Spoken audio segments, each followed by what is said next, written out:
Hello guys, welcome back to the channel. So today I'm going to cover a topic that I've been wanting to talk about for a long time, and that is safety while traveling solo in a van. So if this is your first time to our channel, I'm Courtney. I live in this van with my husband Nate, but he is currently out of town. This is our 5th year of van life, and over the years he's traveled a lot to where there are periods of like a month and a half where I'll be solo in the van, and on this particular round he's gone for 3 months. So I'll be solo for that whole time.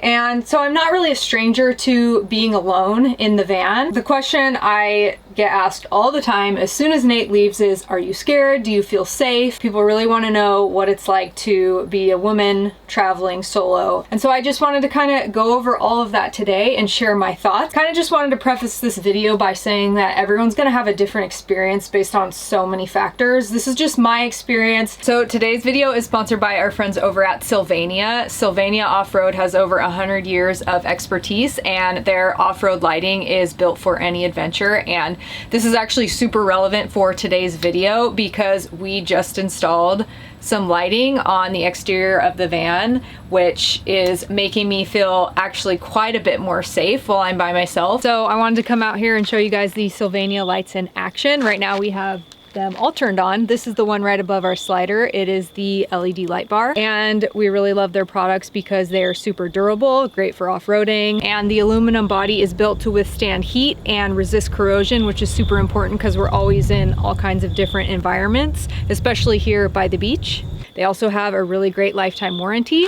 All of their lights produce super bright white light. So we have them directed out our windows so we can see exactly who's out there and what's going on. We've never gotten the knock in the middle of the night. We've never had anyone approach our van, knock on our door in the middle of the night or when it was dark outside, which is great, but you never really know what's gonna happen. I've always felt a little uncomfortable about the fact that somebody could be on the outside of our van or knock on our door when it's dark outside and I wouldn't be able to look out and see. It's basically pitch black when, you know, I take our window covers down. I can't really see out, and that's always made me a little bit uneasy. So I told Nate, before you leave, we have to install some exterior lighting so that if anything happens, if anyone comes knocking at my door in the middle of the night, I'll be able to flip a switch and be able to see what's going on out there. So what we did was installed lights at every window so that I can always take a window cover down and look out and see through every window. So we installed the 10-inch Ultra LED light combo bar above our slider door, and then we installed the 3-inch cube lights at the back and front of the van. So now basically we have lights surrounding the van. And then Nate was able to wire up the lights into the interior of the van so that I can just flip a switch and light up basically the whole exterior. So little things like that in terms of safety go a long way. SYLVANIA has tons of lighting products to just elevate your off-roading experience, and if you're solo, I highly recommend getting some exterior lighting. It's really given me a lot of peace of mind. So if you want to check out SYLVANIA's products, I will leave a link in the description for you guys. And now for the big question. Do I feel safe? Do I feel like van life is safe for a solo woman? It's really hard to answer that because, I mean, everything in life has risk, right? You never really know what's gonna happen. So it's really hard to, like, I don't want to say anything is safe for anyone because I just don't want that responsibility. I've always kind of been the type to not let fear hold me back. I'm naturally not like a super timid or scared person. Almost to a fault, I don't think of the worst case scenario.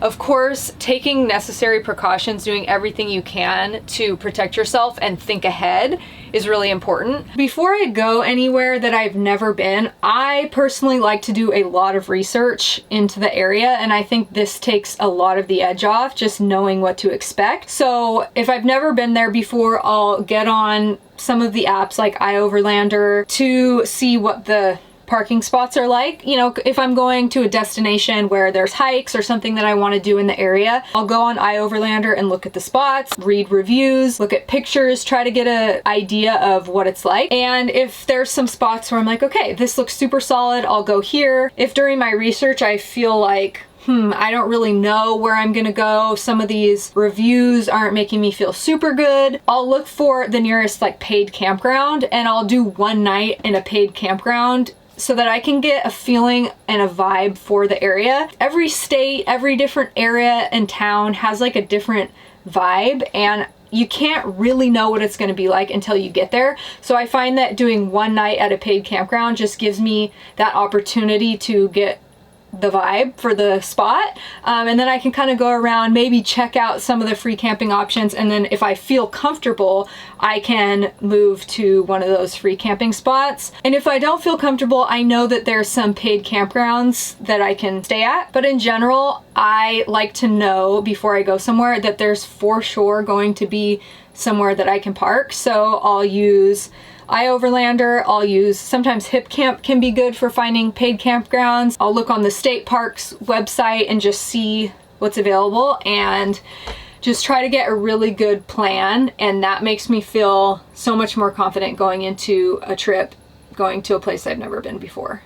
Obviously, I have ways of defending myself and things that I can do if I feel unsafe, and I think a part of being safe is not disclosing those things on the internet. So I think everyone should be prepared in any way they can be for self-defense and things that you can do to protect yourself if anything were to happen. If I get a bad feeling, I'll always text Nate and be like, so this person's here, here's their license plate, I'm sure it's fine, but I'm not really sure, just so you get that information out there and people know what's going on with you. So there are some ways that we've set up the van that offer a little bit more privacy and security. We do have cameras. Another one of the big things is only having windows on one side of the van. So say I'm parked on a city street, from the street you can't see inside because all the windows are just on this side, and that just makes me feel a little bit more safe and secure. Of course, when I'm traveling by myself, I try to be super diligent about not posting where I am or sharing where I am when I'm there. And that's another thing that I really appreciate about van life is if I feel uncomfortable somewhere or if I just don't have a good feeling, I can pick up and leave, and I just kind of feel like it's easier to get away from uncomfortable situations when living in a van versus if I were to have a house or an apartment. It's like that's where you live and you can't really leave if you feel uncomfortable. So in a way, I feel safer and more secure because I can just pick up and leave. So sometimes it's interesting, I'll get to a camping spot. This usually only happens when I'm camping on like open land or down a dirt road or places like that, where the first day that I get there, sometimes I get like a little bit of a weird, uncomfortable feeling. And I think that's just, it's not that the spot is unsafe or scary or anything. It's just, I think when you go new places, sometimes there is a little bit of discomfort. And I think that's normal from my experience. I'll usually try to ride it out and be like, okay, I got to this spot,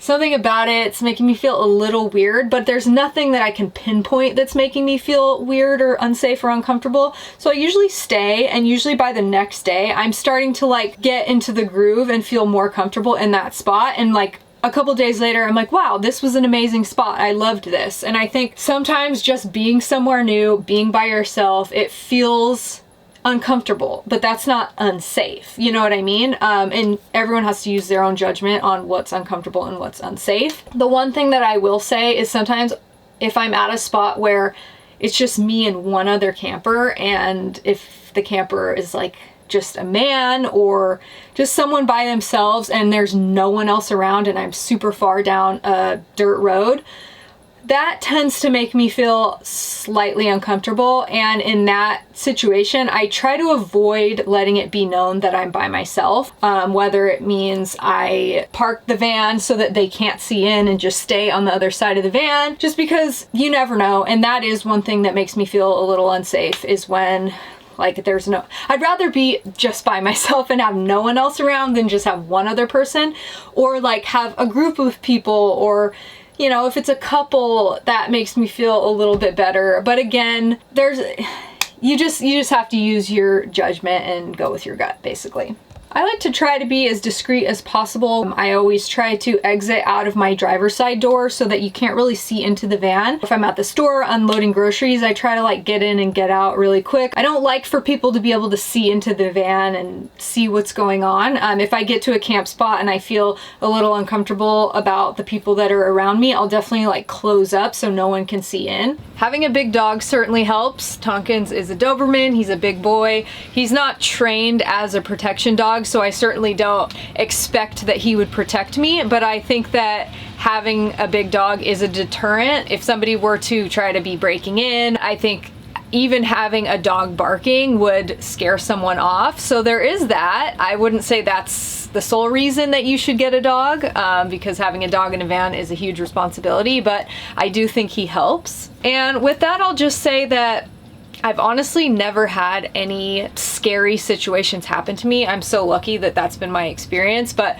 I've done a lot of city camping, a lot of stealth camping. I sleep better in city and stealth camping scenarios sometimes versus being out in the wilderness in the middle of nowhere. Maybe I'm just used to the city. I've never had anything bad happen. So there's that. I hope you guys found this helpful. Thank you so much to SYLVANIA for sponsoring this video. If you guys want to check out their products, I definitely highly recommend all their lighting products. I feel so good about our new addition to the van. I'll leave a link in the description so you guys can check them out. If you're going to start van life, I hope this gives you a little bit of peace of mind and encouragement. You know, there might be times when you feel a little uncomfortable and it's important to use your best judgment, but sometimes you really got to just push through that, and when you get to the other side of it, it just like builds that confidence to be able to do things on your own that I think is super important and awesome. So thank you guys so much for watching, and let me know if you have any questions. Otherwise, I'll catch you on the next one.